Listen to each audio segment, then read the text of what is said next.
Yeah, another great opponent coming in UNLV. We're excited to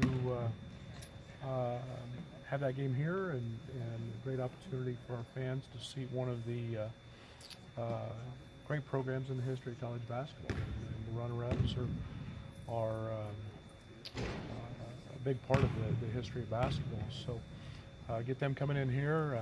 We lost a game to them last year that was a little seesaw battle in MGM and in Vegas, and the game we played most of the game without LeBron. He got hurt. We fell down 9 at half and fought our way back and took some leads, and then to their credit, they pulled it out. But this is a little different Vegas team than last year. They've got some new faces and a good amount of them, and we're going to have to be very good. They're very long, they're very athletic. They're an elite rebounding team. They're not a good rebounding team, they're an elite rebounding team. The Houston kid is one of the most motored up guys that I have seen. We faced him last year. He's averaging 10 rebounds a game. He's a terrific offensive rebounder, and they're plus 11 in their wins on the glass. So we've got to do a very, very good job of team rebounding, and we've got to limit their second chance opportunities. It'll be a big factor in tomorrow's game. Brad, how pleased were you with the first half against Ohio State, particularly later in the first half, and how do you expand that? Yeah, very pleased. I mean, the thing we did was we took a senior guard in C.J. Jackson, who's been playing great, and their leading scorer. They couldn't put him in the game, and we broke it. And it wasn't just the fact that we got turnovers. It was really nice to see Kipper get in a passing lane. We've been fighting him on that for 18 months now, and get 2 steals and 2 easy baskets, and hopefully that's something he likes, and he'll continue to do those things. And it was letting your defense generate offense, and yet we did it without fouling for the most part in the first half. And I told our guys last night, I said, the one thing with being 2-7, we've got playing the schedule we've played is we've identified what our problems are, and we don't have a false reality of playing, being 7-2 and really playing nobody and not knowing. We understand that our performance in the second half has changed. It's been different. Points per possession has dramatically gone to the negative side, and we've got to change that. And we're figuring out as a staff: is it getting to the arena too early? Is it our halftime warm-ups? Is it anything that we can possibly do to change that? And told our guys last night, it's about now maturing, growing up. We've identified the problem, and now we need to fix it. And we had 6 fouls in the first 4 minutes, and there wasn't a good one in there. And they're just silly fouls, and we've got to change that. As part of that, the opponents making their adjustments and a young team having to figure out how to respond? Ohio State didn't make many adjustments.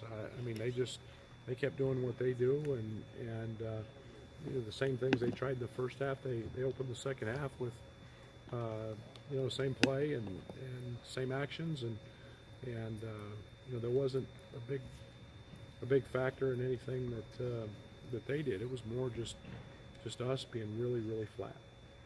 You mentioned Tuesday, Wednesday, I guess, and trying to get that consistency and energy for the full 40 minutes. And said in practice on Thursday, he was going to try to figure something else out. Have you seen just a different feeling around this team? How do you to identify what the concern is? Well, we talk about it all the time. It's right there in front of us. It's not something that's we're searching for. It's a consistent 40 minutes, and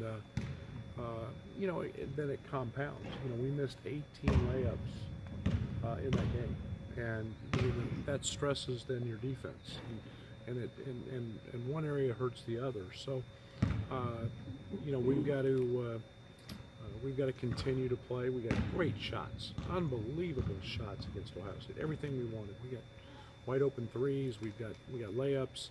The one thing that I didn't think we did a very good job of is we're one of the top three-point shooting teams in the country. We got the ball in the paint and we didn't spray it very well. We missed AJ 12 times where he's standing wide open. And we've got to understand that he's an elite shooter. Io's an elite shooter. And we've got to understand that when those guys are open, we need to make those kicks and not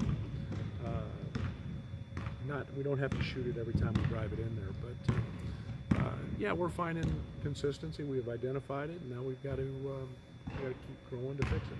How's Trent responded the last 2 days? We didn't do anything yesterday. Yesterday was film day, and you know, there's a bruise on the tailbone, and he'll win today in practice. So you know, we'll expect him in that as well. Nice to be home. Nice to be in this arena. It's nice to sleep in my own bed. It's nice to unpack the attaché and know that it's going to stay unpacked for a while. And yeah, we've got an elite facility.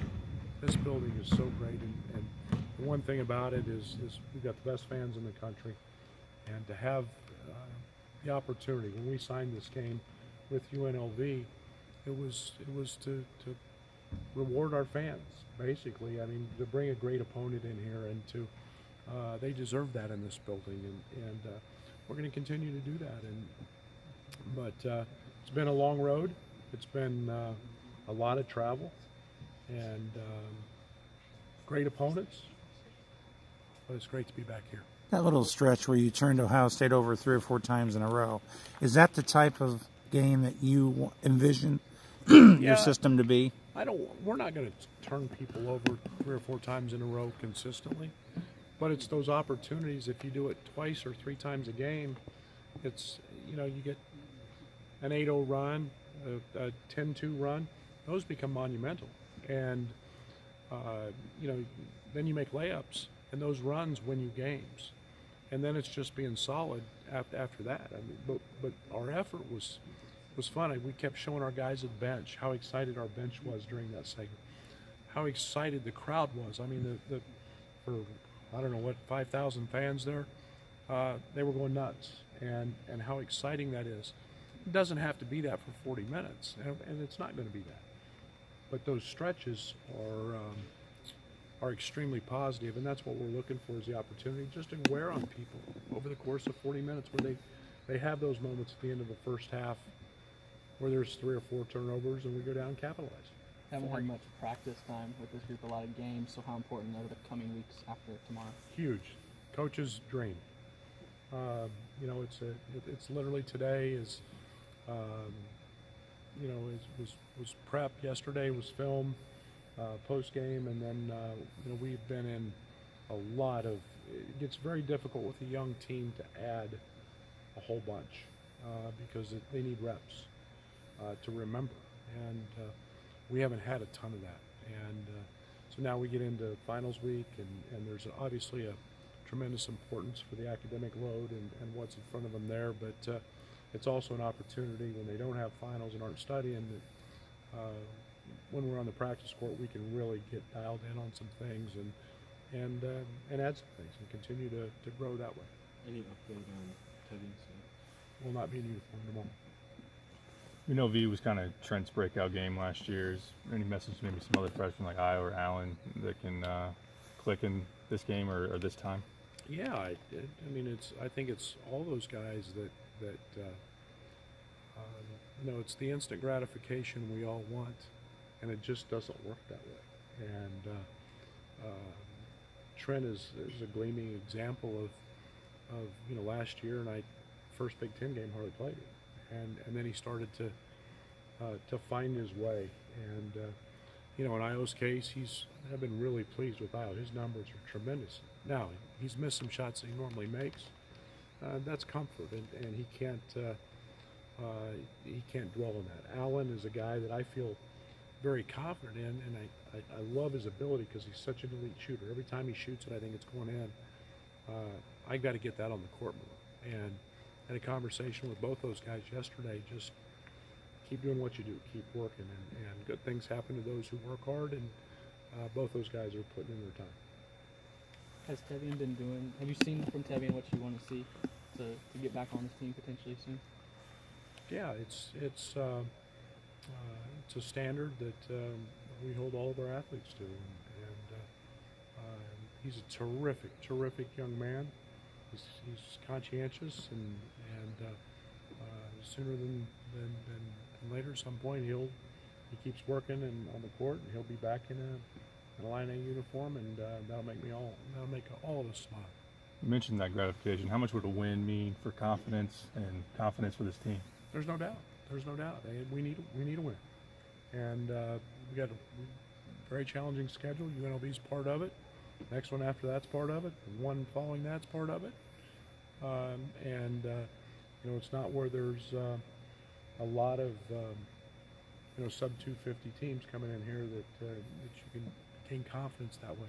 We got to go out and beat people. Winning's hard, and we got to go out and play it the right way and earn it. And we keep talking about nobody gives you anything. We've got to go earn it. And but all it takes is one, and you get that feel good going again, and confidence, and a lot of things can happen when you're confident. Thank you guys.